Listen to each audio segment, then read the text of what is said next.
তা ঠিক আছে, কারণ আসলে বিয়ে করে যারা বউরাইকে প্রবাসে চলে যায়, কারণ ওদের মতো আর মানে অবাকে আর কেউ নাই। কারণ আগে যখন বিয়ে হয়েছিল না তখন একবার, আর বিয়ের পরে যেহেতু একবার খাইয়া একটু স্বাদ পাইয়া গেছে, পরে কিন্তু চরিত্রটা অবশ্যই নষ্ট হওয়ারই কথা।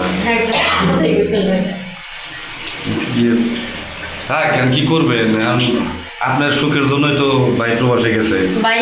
চিন্তা করে ধৈর্য ধরে এখন রয়েছে, বুঝছেন?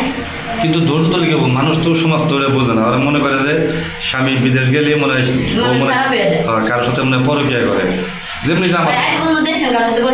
না না না, আমি আসলে দেখি নাই, কারণ নিজের নিজের বলি, কারণ আসলে আপনার ভালো লাগে দেখে আমি আপনাদের বাড়ির কাজটা মাঝে মাঝে কোনো প্রয়োজন নাই, তারপরে আমি আসি। তো ভাবি আসলে কি সত্যি আপনার আমার ভালো লাগে। এখন যদি ভাই না আসা বন্ধু যদি আমার সাথে এরকম মানে ফ্রেন্ডশিপ করতেন, অবশ্যই ভালো লাগতো, আমার খুশি হইতাম। তাহলে এইভাবে আমি যদি গেলে আপনার কিছু কষ্ট আমার ভাগাভাগি করতাম, তাহলে আমি আরো খুশি হব। আপনি রুমে বসেন, আমি একটু খেলতে আসছি। হ্যাঁ, আপনি রুমে বসেন, আমি একটু হাসি ধুয়ে শুনে আসতেছি। তাই? হ্যাঁ। তাহলে ভাবি, এখন আমি জানি আপনার জমিটা অনেক দিন যাবো চাষ করা হয় না, তো ক্ষেত তো একদম ফাইটে চুরচুর হয়ে গেছে। ভাই একদম ঠিক কথা বলছেন ভাই, ক্ষেত ঠিক মতো ফসল চাষ না হলে তো ফাইটে চলছিল ওই বিকল, আর এটা হওয়ার কথা না। এখন হলো আমি বেশি দিন ভাবি না, জমি আসলে ফাঁকা রাখতে হবে না, তাহলে ফসল হবো না। কিন্তু ফসল হইব না, তারপর জমি হচ্ছে ফাটল দেবো, পানির অভাবে আমি সব জানি ভাই। যেমন সব কিছুরই মনে করেন যে ভালো জিনিসের প্রয়োজন আছে, তারপর বাড়িতে বোঝে না ভাই কোনোভাবে।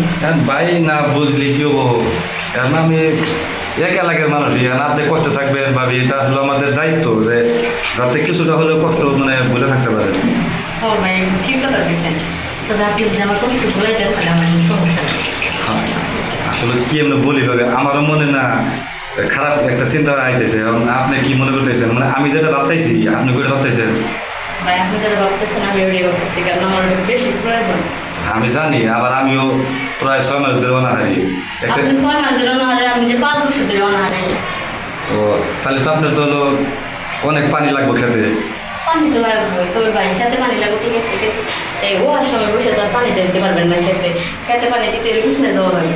হ্যাঁ অবশ্যই, কারণ পানির মধ্যে দাঁড়িয়ে রয়েছি, পানির মধ্যে তো পানি দেওয়া যাবো না। না, কারণ পানিতে তো আর পানি কাটে না। তাহলে তো হলো এই শুকনা খেতে হলে বোঝা যাবো না কোনটা এ জায়গায় বিজাই তো রয়েছে।